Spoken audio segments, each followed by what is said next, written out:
안녕하세요. 최프란입니다. 오늘은 G-Theory 한번 해보도록 하겠습니다. Generalizability Theory Modeling. 네. 이게 뭐 어마어마합니다. 왜냐하면 Generalizability Theory 할 때 우리가 이 Reliability, Classical Test Theory에서 Reliability랑 같이 보셔야 돼요. 그리고 또 하나는 Validity Framework하고 또 같이 보셔야 돼요. G-Theory를 그냥 하나만 바라보면 안 보여요. 그리고 다른 분들이 사실 전통적으로는 유명했지만 거기에 있는 리미테이션에 대해서 제대로 공부를 하시지 않으시고 Reliability와의 관계, 우리가 지금 뭘 하는 거지? 라고 안 보시면 좀 밸런스된 그 뷰를 못 가지시는 경우가 있어요. 그리고 어떤 분들은 뭐 이게 아노바 아니야? 그리고 끝나시는 분들도 있고 이게 뭐지?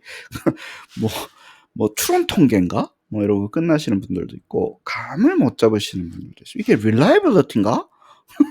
어떨 땐 또 validity라 그랬다가 reliability라 그랬다가 그냥 아무것도 막 그냥 이렇게 약간 그 근본 없이 막 떠도는 친구들 있잖아요. 예.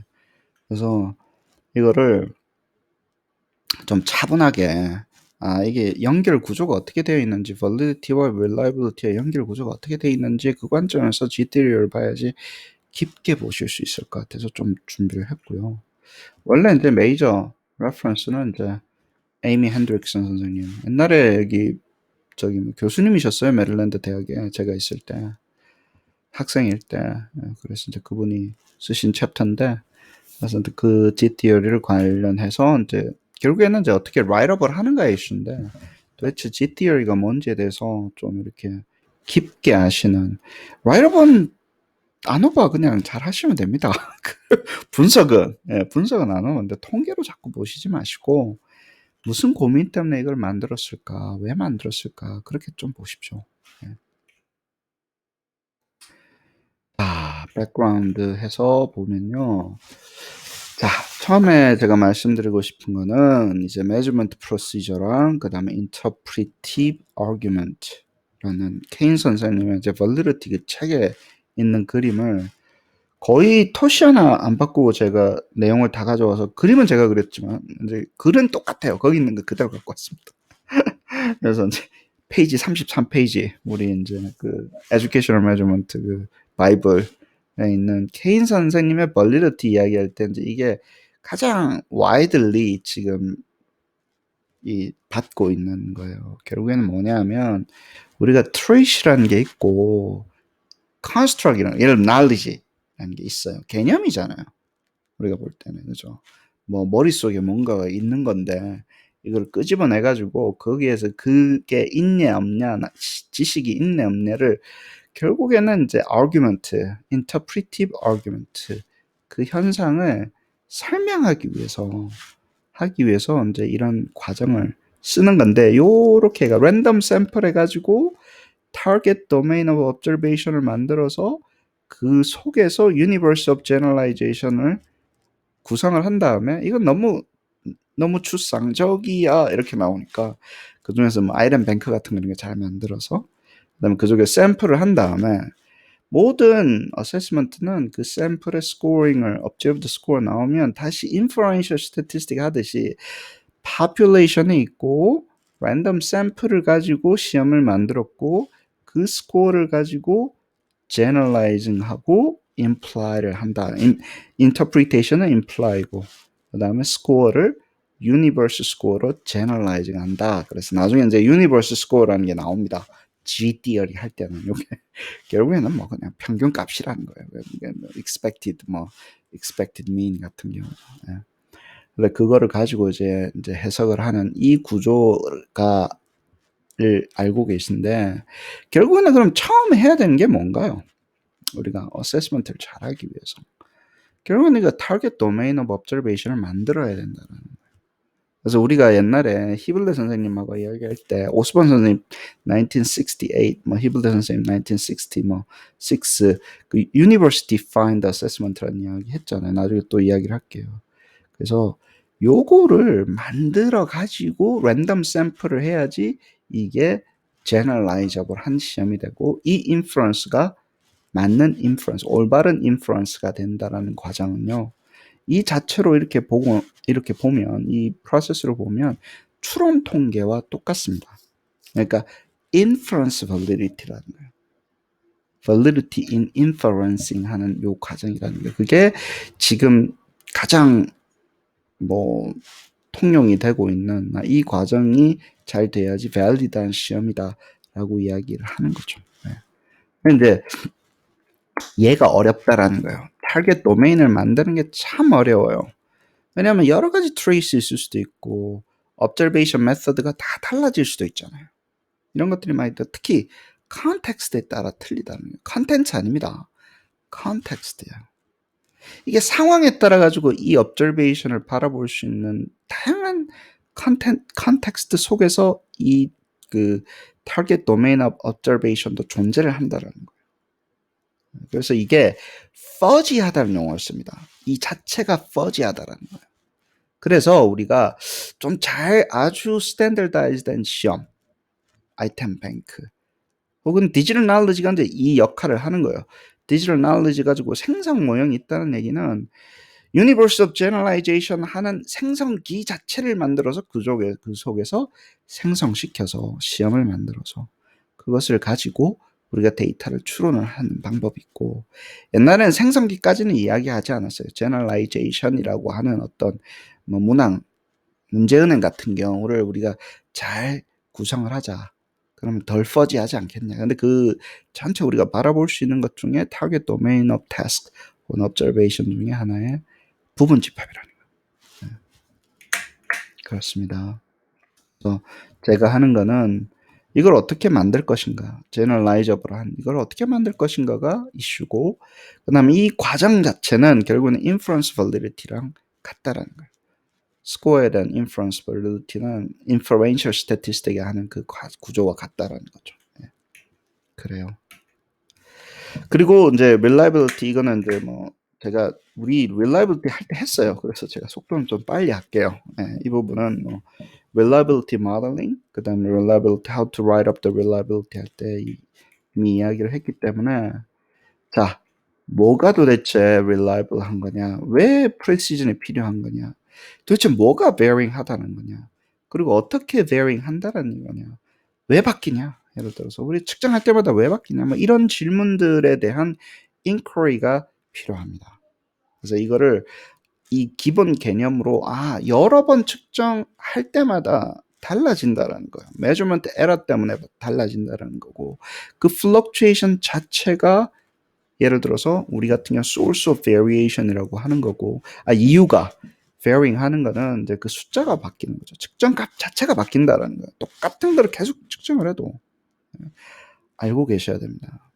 여기서 나왔다라는 거예요. repeated measure replication. 그렇죠. 그 다음에 왜 varying 하는가에 대한 이슈. 근데 한번 생각해 보신 적 있으세요? 왜 바뀌지?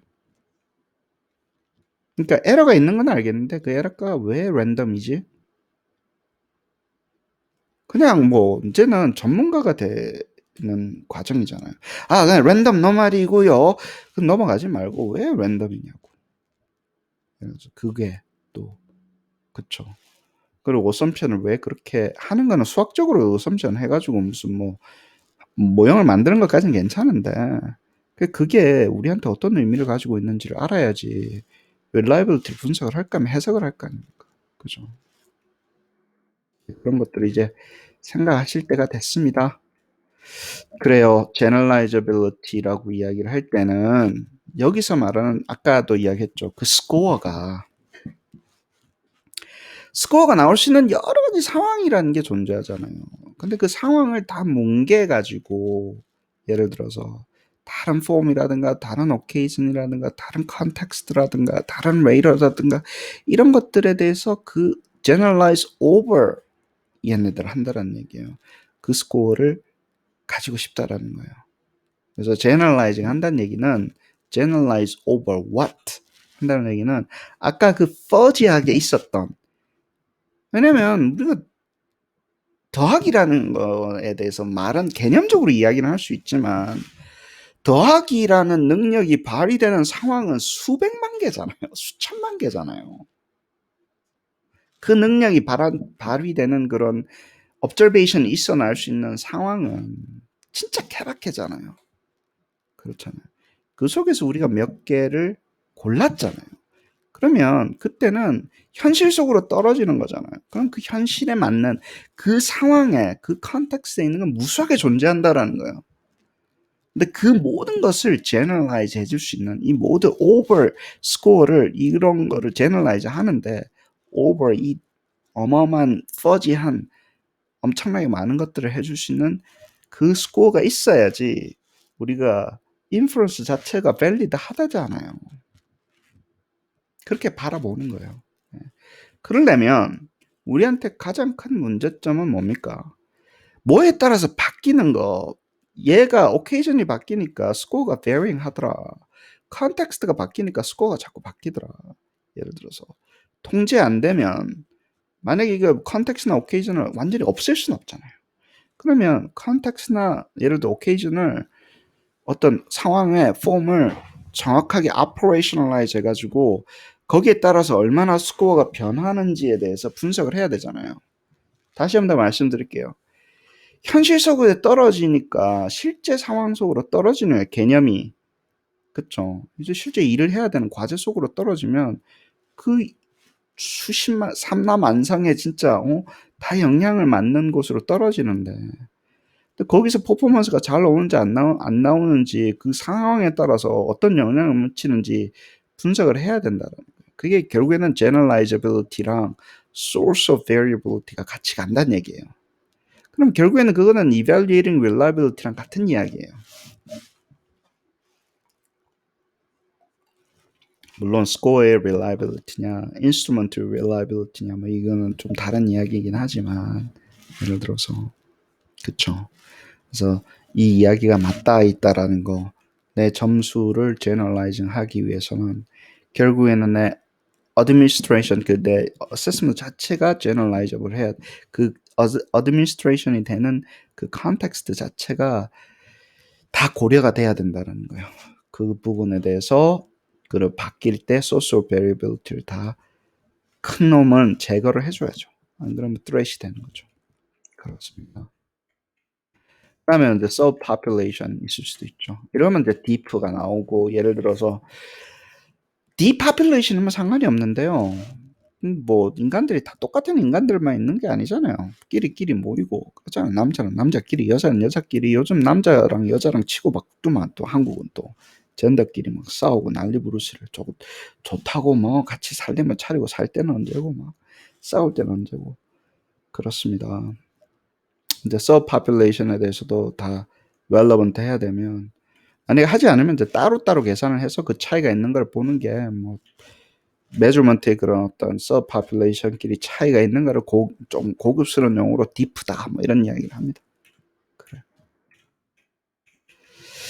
여러 가지가 있는데 coefficient, generalizability, category가 여러 가지가 있는데 classical test theory 관점에서 보면 alternative form으로 보는 게 있고 test, retest가 있고 또 internal consistency로 나눠진다. 이거는 이제 그 precision coefficient인데요. 결국에 이거 비슷한 거 씁니다. generalizability에서도. 예를 들어서. 근데 세 가지 크게 나눠진다는 걸 알고 계시고, 언제, 왜 이게 나눠지는 건지에 대해서는 우리 reliability 모델을 할 때 충분히 다 했으니까. 이해를 해 주시고. 하나만 알고 계십시오. 뭐 계속 되풀이 하는 거지만, alternative form이 잘 안 만들어지는 거예요. 원래 이렇게 reliability를 봐야 되는데, 이렇게 안 보고 쪼갠다거나, 예를 들어서, 테스트, 리테스트나 얼터너티브 폼을 봐야 되는데 얼터너티브 폼 만들기 너무 힘들어서 한 개 시험을 쪼개가지고 internal consistency를 reliability라고 우기자 뭐 이렇게 쓰고 있다는 것만 좀 알고 계십시오. generalizability theory랑 그 다음에 generalizability coefficient들이 다 있고 근데 이것에 대해서는 이제 universal score랑 그 다음에 source of variation on universal score가 중요하고 뭐 G로 나누고 D가 뭐 G G드래곤이 나오고 막 G가 나오고 D가 나오고 굉장합니다. 나중에 말씀을 드릴 텐데 결국에는 ANOVA다. Controlling over error variance 하는 ANOVA다. 뭐 이렇게 이야기를 하시네요. 그래. Estimation은 그냥 variance component procedure in SPSS 할 수 있다. ANOVA다. 그리고 뭐 multivariate은 MANOVA 해라. 뭐 이러면 되는 거고 뭐. 제가 멀티레벨 모델링 할 때는 이제 좀 HLM 퍼스펙티브에서 멀티레벨로 nested 돼 있는 상태에서 generalizability theory 하는 거 이런 것도 조금 이야기를 하고 IRT로 하는 거를 했나? 아무튼 여기 이제 limitation은요. reflect only internal consistency만 보는 경우가 많다라는 거예요. 항상 조심하시고 그 다음에 이게 이제 day to day change 하는 이런 왜냐면 하나만 보면 시간에 따라서 사람이 이렇게 바뀔 수 있는 거에 대해서는 픽업을 못 한다라는 거예요. 그날 뭔가 일이 생겨가지고 하는 거는 픽업을 못 하는 거죠. 시험 한 번만 쳤으니까, 그죠? 그 다음에 scores are not likely to change라는 assumption이 있고 invariance over occasion 하다라는 이런 거를 뭐 할 수밖에 없는데 이게 결국에는 테스트, 리테스트, 스터디도 안 하고 invariance over occasion이라고 하는 이런 그게 이제 생기게 된다라는 거죠. 그래서 근데 좀 잘 알고 계셔야 되는 게 여기 막 여러 가지 중요한 이야기가 막 섞여 있어요. 왜 그러냐면 자 보세요. true score랑 error랑은 또 분리가 불가능합니다. 분리가 불가능하니까 분리하려고 노력을 하는 거예요. 그 다음에 person proficiency랑 task characteristic 있죠. item difficulty 같은 경우도 inseparable 한데 분리를 하려고 하는 거예요. 그러면서 드라마가 생기는 거예요, 다. 그 다음에 measurement error랑 measurement invariance는요, contradiction이 있어요. measurement error가 있다며. measurement error는 뭡니까? repeated measure 하면 뭐가 똑같은 걸 쟀는데 repeated measure 하면 fluctuating 하는 게 있다면서요. 그렇잖아요. 그게 measurement error잖아요.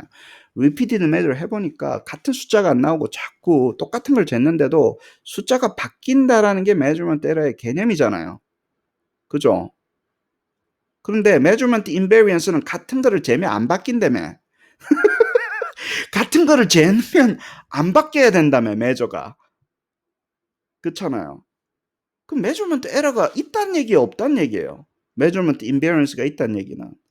그럼 measurement invariance가 있다는 얘기는 measurement error가 없다는 얘기예요. 없다는 얘기냐고.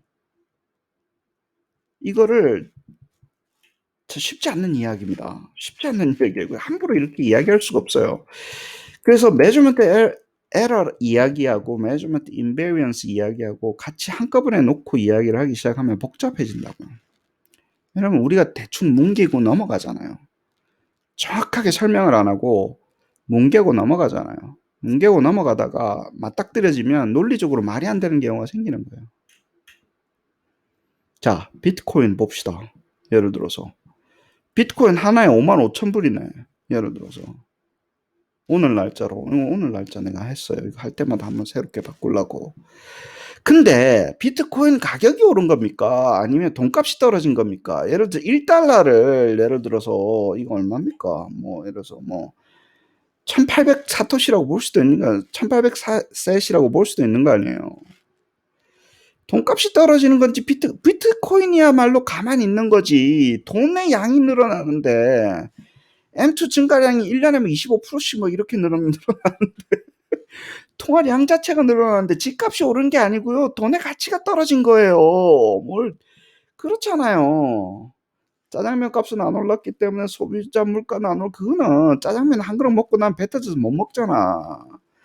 집을 사는 사람들의 욕심 끝이 없는 거예요. 짜장면 잘 필요면 또 싸게 살면 되는데 이건 scarce한 디지털 scarcity가 있는 거는요. 그러니까 뭘 어떻게 보는 건지에 대해서 measurement error랑 measurement invariance는 잘 봐야 된다니까. x equal to t 플러스 2 적어놓으니까 간단해 보이죠? 만만해 보이죠?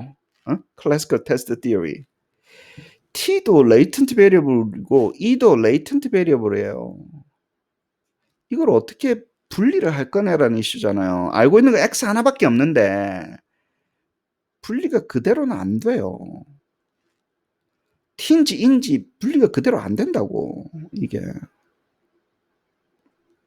물론 뭐 reliability를 구해가지고 이러고 돌아오는 거 있는데, 그럼 reliability 잘 구하든가 internal consistency 이상한 거 구해가지고. reliability 제대로 구하기가 쉽지가 않다니까. repeated measure를 이렇게 설계를 해서 해야 되는데 사람한테 이렇게 하기가 쉽지가 않잖아요. 자꾸 외우잖아요, 시험을. 여러 가지 threat이 있기 때문에 쉽지가 않아요. 물론 그래서 우리가 전문가로 있는 거지만 쉽게 보지 마십시오. 만만하게 보지 말라고.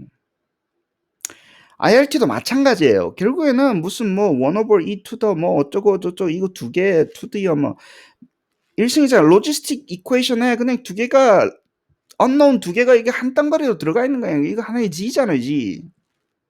알고 있는 거는 Y밖에 없는데 이게 어떻게 풀리냐고. 이게 뭐 그 integrate data out을 해라 뭐 어쩌라 뭐 sufficient statistic을 만들어라 뭐 그래가 억지로 하긴 하는데 assumption 덕지덕지 붙여야 되는 거고. 원래 있는 거는 뭡니까? 얘네들 불가분한 거라고. 원래로 그냥만 놓고 보면요. 장난질을 안 치면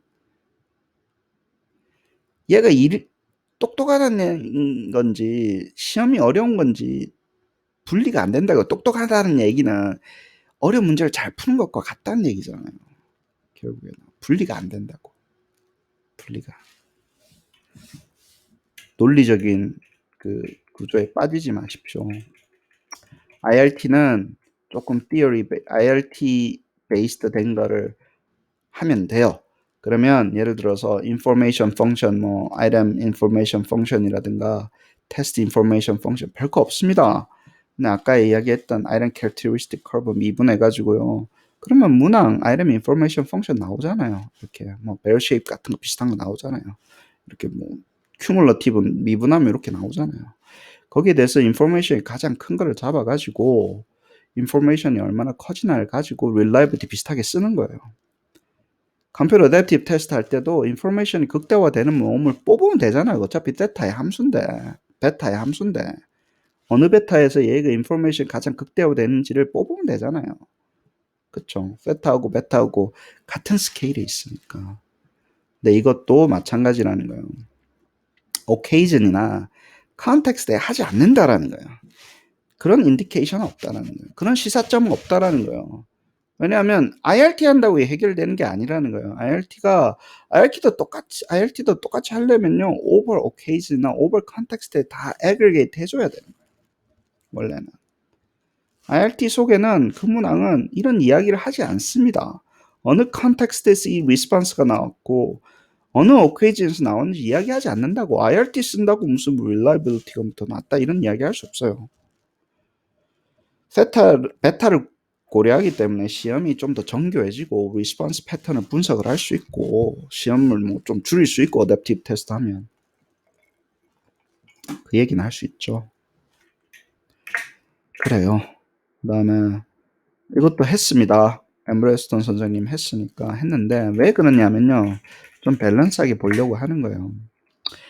크롬박 선생님이 이야기했던 이 validation이라고 하는 이 프레임워크는 소위 말하는 이 나말라지컬한 네트워크를 가지고 이야기를 했는데 예를 들어서 이거는 펑셔널리즘이나 라지컬 엠피리시즘 예를 들어서 뭐 여기서는 일을 잘한다. 예를 들어서 이게 이제 그 소위 말 실증주의, 논리 실증주의 그쪽 계열 사람들인 거예요. 근데 이 사람들이 보는 거는 뭐냐면요. 이게 verifiable한 statement만, observation만 가지고 혹은 logical proof만 가지고 되는 것만이 사운드한 지식이라고 본 거예요. 예를 들어서. 그래서 우리가 reject null 해야 된다. 뭐 verifiable criterion 뭐 이거를 verification principle이 있어야 된다는 게 전부 다 여기서 나온 겁니다. 저희가 지금 null hypothesis 만들어 가지고 reject null hypothesis를 계속 해나가면서 진리에 가까워질 수 있다고 만든 그 구조 있죠. 그게 논리 실증주의에서 나왔다는 거예요. 그게 지금 다 갖다 버릴 때가 됐다라는 생각이 드는 거예요. 일을 안 하잖아요. 그렇게 해서 우리가 지금 리젝트 null 한다고 진리로 가까이 가지 않잖아요. 예를 들어서. 그래요. 그다음에 일을 했는데 construct이 있어도 construct의 relationship이 아무리 이렇게 있어도요. 결국에는 construct을 매조하는 얘네들의 relationship에 의해서 의미와 관계가 다 규정이 된다라는 게 이 선생님이 논리 실증주의들이 보는 거라는 거예요. 그래서 얘네들이 correlation이 엄청 중요한 거예요. 우리 그러니까 SEM 돌리면 correlation 가지고 mean vector 가지고 covariance matrix 가지고 다 만들어내잖아요. 이 속에 해답이 있을 거라고 보는 거예요.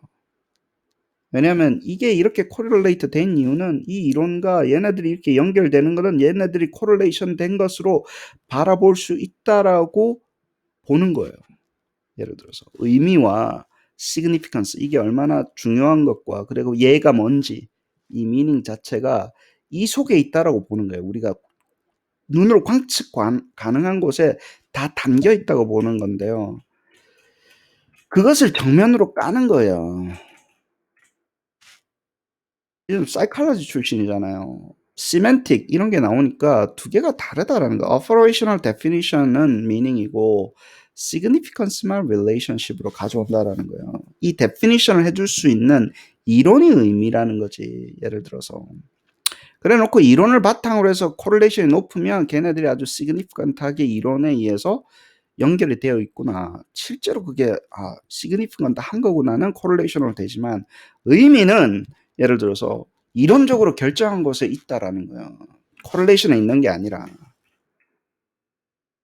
그래서 이 사람들이 그래 이쪽은 트래디셔널한 건 일을 안 하고 예를 들어서 이렇게 봐야 되는 관점이 있는 거고. 그래서 수잔 엠브레스턴 선생님이 나는 그렇지 않고 저 사람들이 보듯이 그렇게 코릴레이션만 가지고 눈앞에 보이는 observation만 가지고 하는 게 아니라 information process paradigm, 그 cognitive psychology 중요한 거죠, 그죠? 정보 처리의 패러다임을 정보를 가지고 어떤 식으로 뇌에서 어떻게 프로세싱을 하는가에 대한 거와 그 다음에 rationalism, 그렇죠? neo-rationalism에 근간을 해서 나는 이론을 세우는 것이다. 그리고 construct의 meaning은 empirical support에 less dependent 한다는 거예요. 그러니까 이 correlation 됐다 하더라도 그거는 거기에는 less dependent 하고 이 meaning 자체는 이론적으로 정하는 definition에 operational definition 속에 의미가 있다라는 거예요. 이론을 가지고 하고 이걸 가지고 이제 이론이 센터가 된다라는 거예요. 자기가 봤을 때는 observation이 센터가 되는 게 아니라.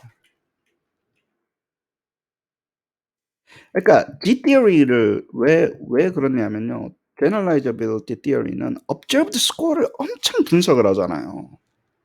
observed score 속에 뭐가 다 있다고 분석을 하는 거예요. 그러니까 그게 어떻게 나왔는가 이런 건 별로 매조 이런 건 별로 중요하지 않고 스코어 속에 모든 게 다 들어있다고 분석을 하니까 다르다는 겁니다. 그래서 이제 construct representation 나오고 nomothetic span이 나오는데 테스트 스코어끼리 코릴레이션 돼 있는 것도 괜찮다라는 거예요. 근데 선생님이 바라봐야 되는 거는 뭐냐면 이 스팬 속에서는 얘만 있는 게 아니라 다른 매저, 그러니까 리스폰스 데이터가 나오게 되어 있는 다른 어떤 매저들, 우리 같은 경우는 AIG 할 때는 여기 이제 그 아이템에 들어가 있는 어떤 태스크 스티뮬러스가 나오겠죠, 그죠? 그게 딥 피어처가 됐든 서피스 피어처가 됐든 걔네들하고 리스폰스 데이터하고의 코릴레이션 자체도 같이 분석을 하는 게 nomothetic span이고 그러면 이제 같이 붙이는 거예요. construct representation이라는 거는 이제 모형이라는 거, knowledge represent 이야기 많이 했잖아요. 도대체 지식이라는 게 어떤 식으로 구성되어 있는가에 대해서 우리가 모형화시키고 그 모형화로 나온 그 엘리먼트를 가지고 문항을 만들었기 때문에 이 관계 구조가 어떻게 코릴레이션 돼 있는지도 볼 수 있기 때문에 문항의 난이도를 분석을 할 수 있다. 이걸로 문항의 난이도를 분석을 할 수 있다라는 걸로 나오는 거죠. 그래서 adaptive assessment도 되고 adaptive stimulus generation for learning도 되고 이렇게 되는 거예요. 그러면 여기가 nomothetic span이라는 게 있고요. 그다음에 뒤에가 knowledge representation하고 같이 합쳐져서 소위 말하는 무슨 construct, cognitive design 시스템이 나온다라는 거예요. 그렇습니다. 그러니까 G-theory가 하는데 아까도 얘기했죠. Generalizability theory는 observed score 속에 아주 많은 의미가 담겨 있고 그 스코어가 어떻게 observe 되어 있는 상황이라든가 context라든가 assessment method라든가 이제 그런 거를 분석을 해서 어떤 놈이 어떤 나의 observed score의 varying을 얼마나 하게 하는지를 분석을 해내는 거가 중요한데 아까 제가 자세하게 설명을 못했는데 선생님이 뭐라고 이야기하셨냐면 엠브레스턴 선생님이 뭐라고 얘기하셨냐면 사후 약방문이라는 거예요. 그렇게 보는 거는. 근데 GT를 하시는 분들도 이야기를 해요. 맞아. 다음번 시험 만들기 위해서 이 분석을 하는 거야. 이미 만들어진 시험은요. 그래서 어쩌라고. 포스트학 파워 어나운시스 비슷합니다. 그 파워가 낮으면 어쩌라고. 예를 들어서 대부분 먹고 살자고 다 문항도 만들어 시험도 만들고 데이터 다 콜렉트 다 끝났는데 다 했는데 그 source of variation은 여기에 있어요. 그거 어쩌라고. 다음번에 할 때 조심하겠습니다. 그 외에는 할 말 없다는 얘기예요. 그래서 이 G-theory 하신 분도 계속 그 얘기 합니다. 앞으로 디자인할 때 유용하기 때문에 이걸 해야 된다, 뭐 이런 이야기를 하시는데, 좀 없어 보이죠.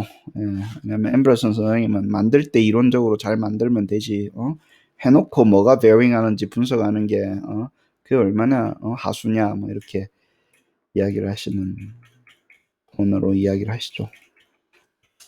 막, G-theory 또 이야기 다 했고, more efficient data collection을 하기 위해서 우리가 노력하는 거고 parallel replication에서 consistency와 dependability를 보는 거다.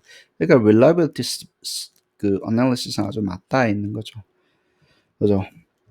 다음에 어떤 것들이 measurement procedure를 constitute 하는 걸 봐서 걔네들이 미치는 영향을 분석을 하는 거고 통계적으로는 아노바 쓰던 거다.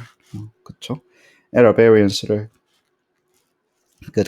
각 컴포넌트마다의 에러 베리언스를 이렇게 뭐 베리언스 디컴포지션 하듯이 해가지고 분석을 하는 겁니다라고 이야기를 하십니다. 그래요. 왜 하냐? 왜 이거 해야 되냐? 그럼 여러 가지 source of variation이 있는데 어떤 놈들이 더 relatively 중요한지 안 한지 이런 거 분석해가지고 그다음에 다음번에 할 때 more efficient한 measurement를 하기 위해서 in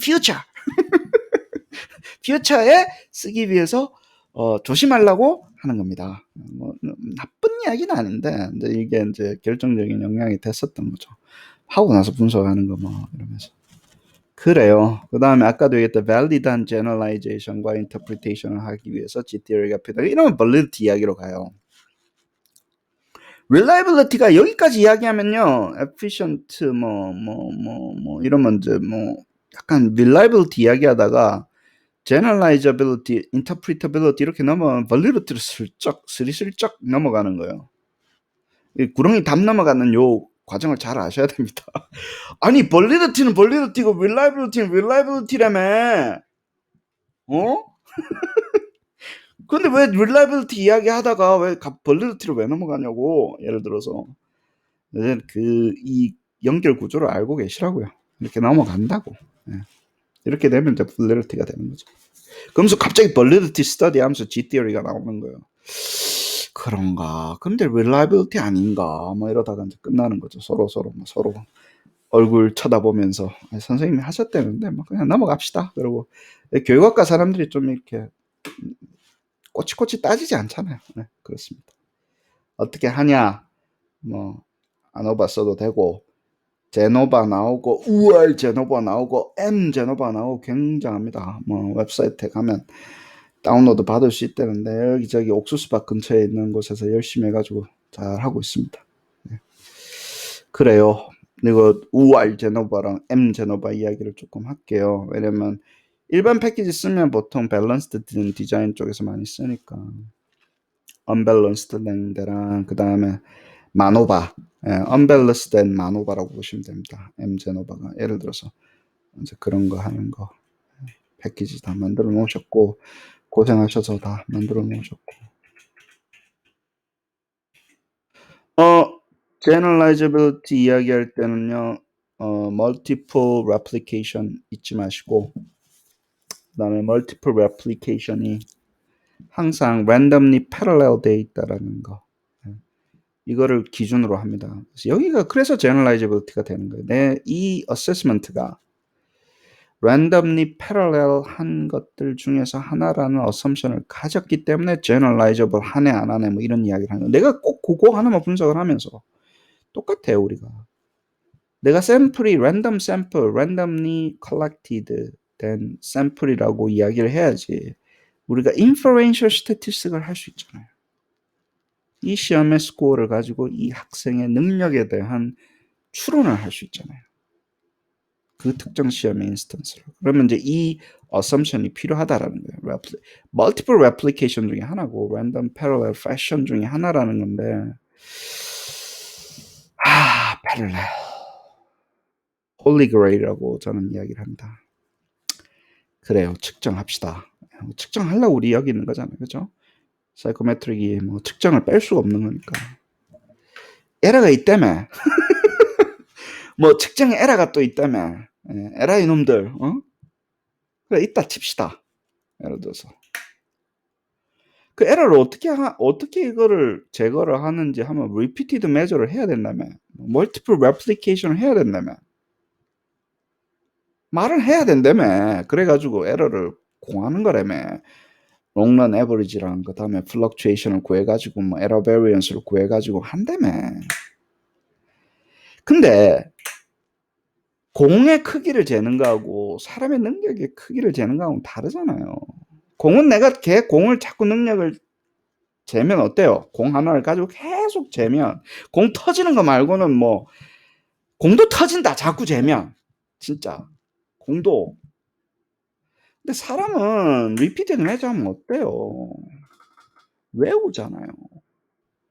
사람은 기억이라는 게 있잖아요. 그쵸? 그래서 memory effect, 뭐 carry over effect, 뭐 이런 게 다 있잖아요. parallelism이 쉽게 이야기할 수 없다라는 거예요. 그래서 parallelism 하려고 postdoc statistical 어쩌면 뭐 equating을 하라 막 이러고 하고 하는데 그 다 재놓고 뒤에서 나중에 교정해 주는 거고 parallel 시험 만드는 거는요 holy grail하고 같습니다. 그만큼 어려운 거라고. 만약에 우리가 진짜 parallel 시험이 있다고 하면 게임 오버.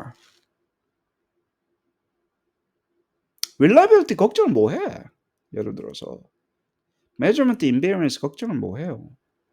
parallel 시스템은 test security 걱정을 왜 해? parallel을 쉽게 이야기할 수 없다라는 겁니다. 그쵸? consistency over replication은요 엄청나게 어려운 이야기입니다. 쉽게 이야기하고 넘어갈 수 없다라는 거예요. 이게 스리슬쩍 하고 넘어가면 그냥 랜덤 샘플링 하는 거야. 예를 들어서 인퍼런셜 스태티스틱 할 때 가가지고 랜덤 샘플 한 번 더 하면 되지 돌려가지고.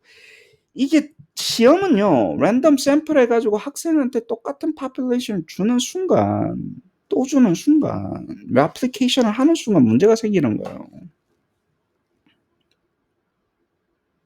쉽게 이야기하지 맙시다. 패러렐리즘, 랜덤 패러렐. 그렇기 때문에 내가 제너럴라이저블 하다고 이야기할 수 없는 거예요. 에러를 하지 않는데 generalizability, measurement 에러가 어떻게 구해지냐 그러면 다시 돌아가는 거예요. 그럼 separability 이슈가 생기는 거예요. measurement invariance도 무너지고 다 박살나는 거예요. 그렇잖아요. measurement procedure는 이런 많은 질문을 합니다. 왜냐면 할 때 이런 컨텍스트는 엄청나게 많잖아요. 예를 들어서. 근데 이제 GTR에서는 그거를 뭐 전문가적인 입장에서 다 확인해서 다 나누고 분류하자. 그건 좋은 자세라고 봐요. 아주 꼼꼼하게. 모든 상황에 대해서 해서 그것들이 어떻게 영향을 미치는지 아노바로 분석을 한번 해보자. source of variation. 뭐 그거는 좋은 거죠. 예를 들어서. 근데 또 하나는요. 제가 말씀드린 건 이게 다 이렇게 분석이 되냐고. 말은 쉽지. 말은 쉽지. 다 이렇게 파악이 되고 되겠냐고요. 중요한 거를 놓치는 건 어떻게 확인하지? 그런 생각이 드는 거예요. 중요한 거는 놓치면 안 되잖아요. 예를 들어서. 그렇죠. 그런 것도 중요하고 universe라는 거 나옵니다. universe, miss universe도 나오고, universe of admissible observation, universe of generalization, 이런 거 나오는데, 아까 왜 케인 선생님 도표 보여줬죠? domain of task랑, 그 다음에 universe of generalization이랑 그래요. 여기서 말하는 generalizability랑 decision study 두 개로 G랑 G 드래곤 나옵니다. G랑 G study, D study 나오고요. 그다음에 universe of admissible observation 이걸 가지고 하는 거는 예를 들어서 facet들의 relationship도 보고 condition도 보는 거고 예를 들면 이제 math item, RM 뱅크 같은 게 이제 universe of admissible observation으로 되는 거죠. universe of generalization은 그래서 어디까지 우리가 infer를 할 수 있는가에 대한 이슈입니다. universe of generalization은 facts in our relationship to decision maker want to generalize 할 수 있는 그것에 대해서 우리가 하는 거고요. admissible observation하고 universe of generalization하고 차이점 여기 다 적혀 있고 그래요. 그러고 나면 이제 universe of generalization은 universe score인데 그러면 true classical test theory야 t value 같은 게 이제 하는 건데 long run expected average입니다. long run expectation 그러니까 평균 값이라는 거예요. randomly parallel application 했을 때 이게 가능한지 안 가능한지는 모르겠지만 우리가 계속 뽑아가지고 계속 시험을 쳤을 때 long run average로 이게 나올 것이다. 근데 요거 합니까 안 합니까? 안 하죠. 왜? internal consistency 보면서 우리가 대충 퉁치고 넘어가는 거야. 이걸 할 수 없으니까. 할 수 없는 것에 나오니까 우리가 하는 게 그러면 internal consistability 아닌가? generalizability가 아니라 reliability도 아니고 internal consistency밖에 안 되는 것 같아요. 그래서 그래요. true score랑 같다는 얘기고 아날로그라는 얘기는 똑같이 씁니다. 저도 개념적으로 다른 걸 모르겠고요. 근데 이제 generalizability theory 하시는 분들은 이게 뭐 generalizable 상황을 T 같은 경우는 이제 classical test theory 같은 경우는 상황의 컨텍스트에 대한 분석을 하려고 덤벼드는 게 아니니까. 예. 그래서 평균값이 같다고 하지만 평균은 같은데 이제 variance를 우리는 더 쪼갤 수 있다 이제 그런 거죠.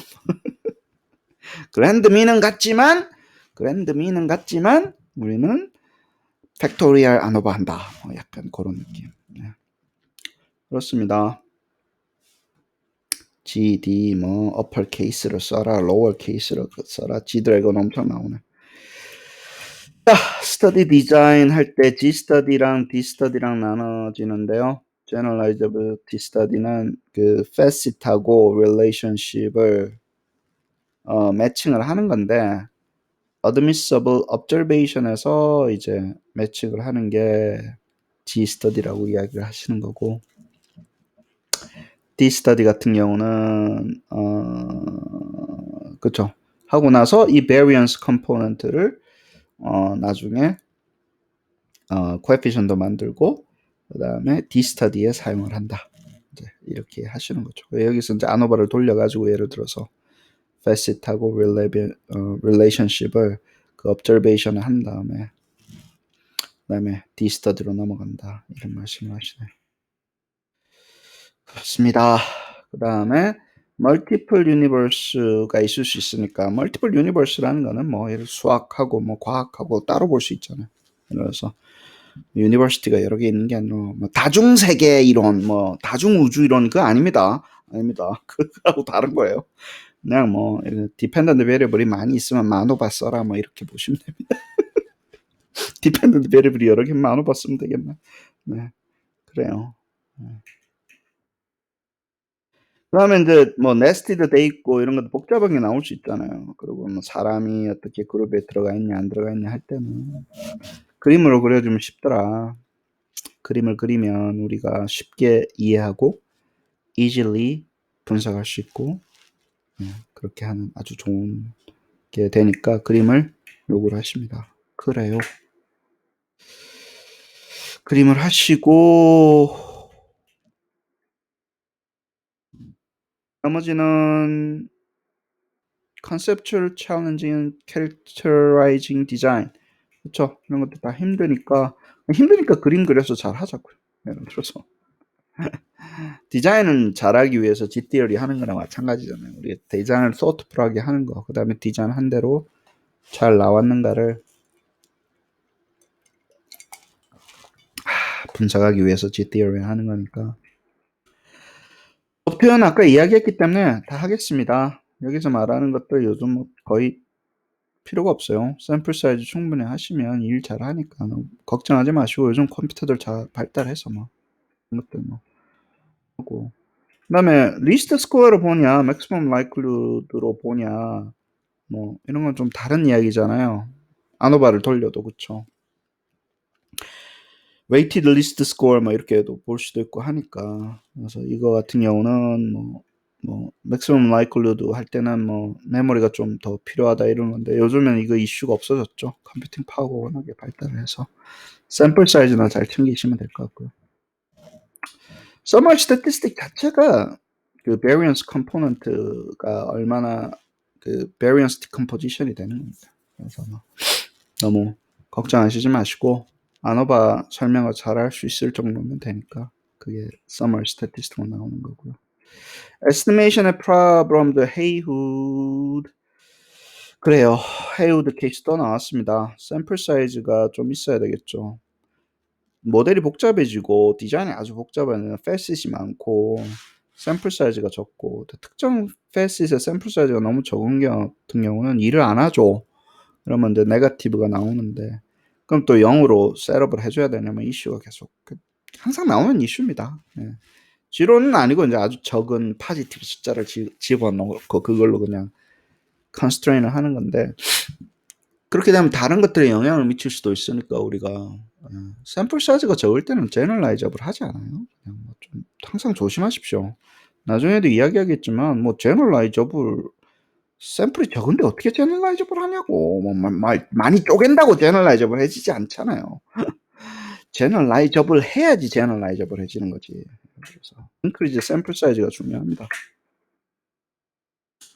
뭐 프로블럼 있으면 보고해라. 뭐 이거니까 뭐 상식적인 이야기고. G-study variance component는 아까도 이야기했지만 아노바 메서드로 하는 거고요. 뭐 expected mean square procedure인데 결국에는 뭐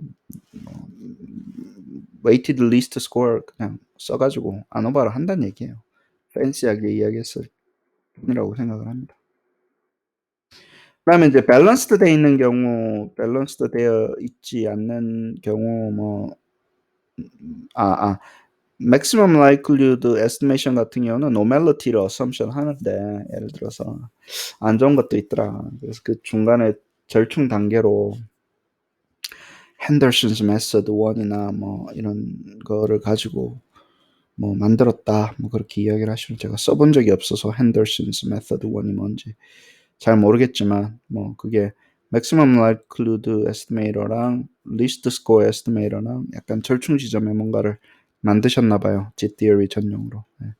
그거 다운로드 받아서 잘 쓰시면 될 것 같고.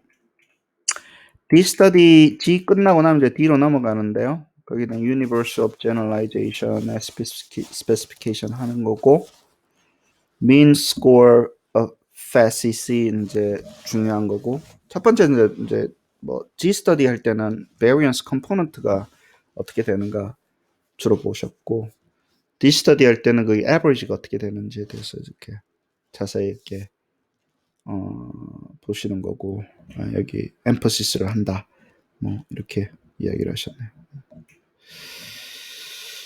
그 다음에 이제 뭐 예를 D-study variance component effect라는 걸 구하는데 그 알파가 이제 effect인데 effect의 average의 variability는 어떤 특정 effect의 variance over 그 다음에 effect의 variability over 샘플을 다 곱해주면 나오는 거니까 그러니까 평균의 variance는 variance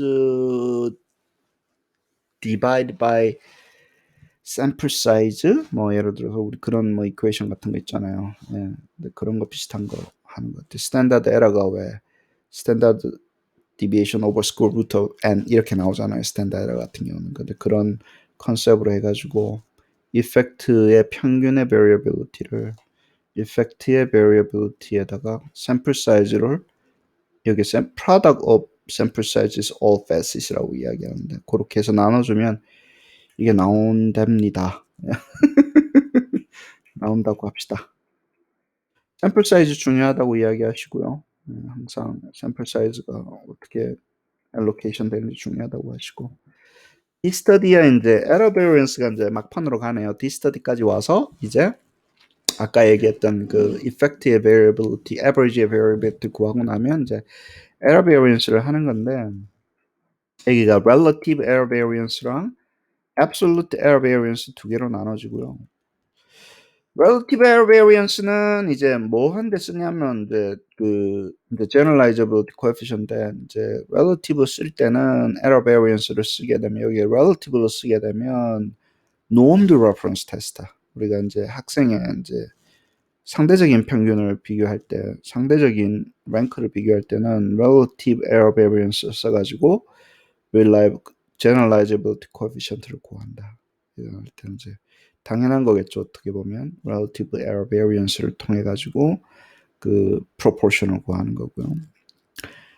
시그마 스코어 P는 이제 그 아까 얘기했던 universal score의 그 variability를 이야기를 하는 거고요. 그렇죠.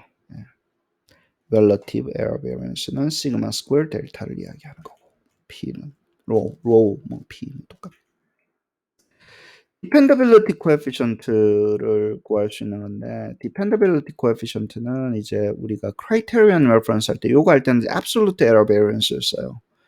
시그마 스퀘어 델타를 쓰게 되면 우리가 generalizability라 그렇지 않고 스코어가 얼마나 dependable 하냐. 이것도 뭐 general 그 reliability coefficient 해석하듯이 하시면 되겠죠. 그죠? 어차피 이게 error variance고 이게 true score variance니까 proportion이니까 그래요. 이걸 dependability coefficient라고 부르자.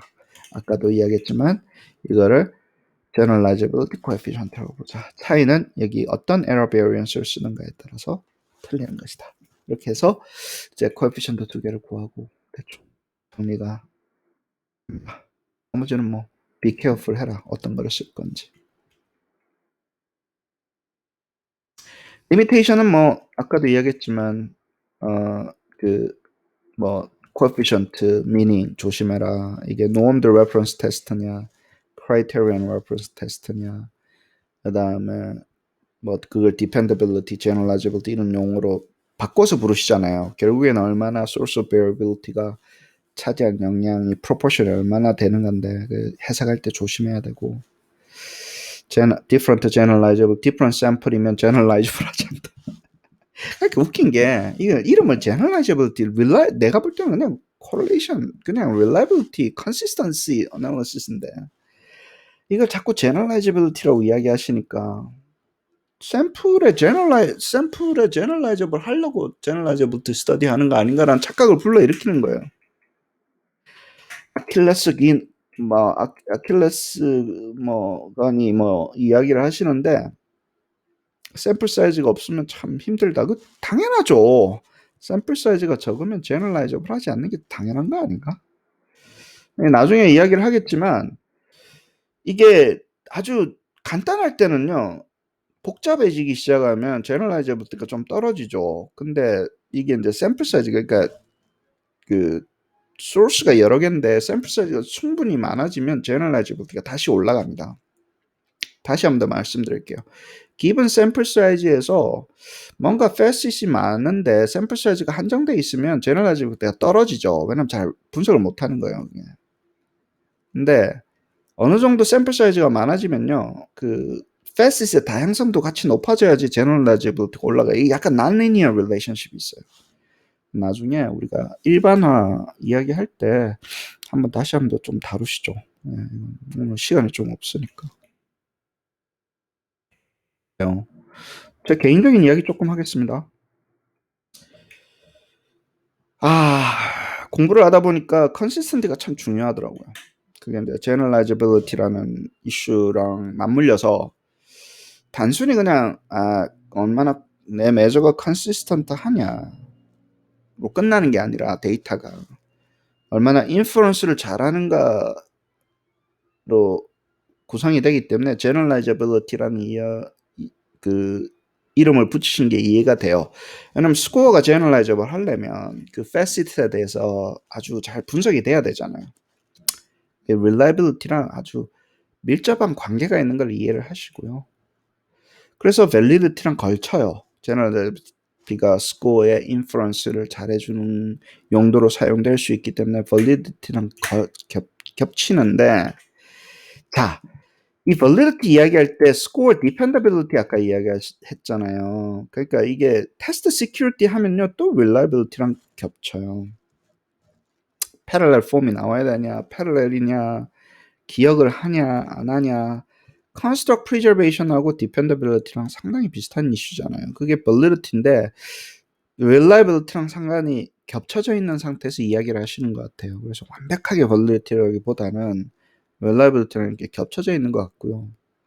construct representation은 predictability이기 때문에 상당히 다른 관점에서 validity를 이야기를 하십니다. 요 generalizability에 비해서는 score inference뿐만이 아니라 아예 그 스코어를 설명하는 단순히 explain뿐만 아니라 예측하는 것까지 되기 때문에 interpretability 혹은 predictability가 훨씬 더 나아지는 건데 근데 조금 더 많은 정보를 가지고 하니까 이게 되는 거죠. 근데 제가 지금 말씀드리고 싶어 하는 거는요. 여기서 끝나냐라는 거예요. 우리가 이걸 하면 universal validity 막 보편 타당한 거를 가질 수 있냐라는 거예요. 이런 방법을 통해 가지고 사운드한 지식으로 가더냐라고 묻는 거예요.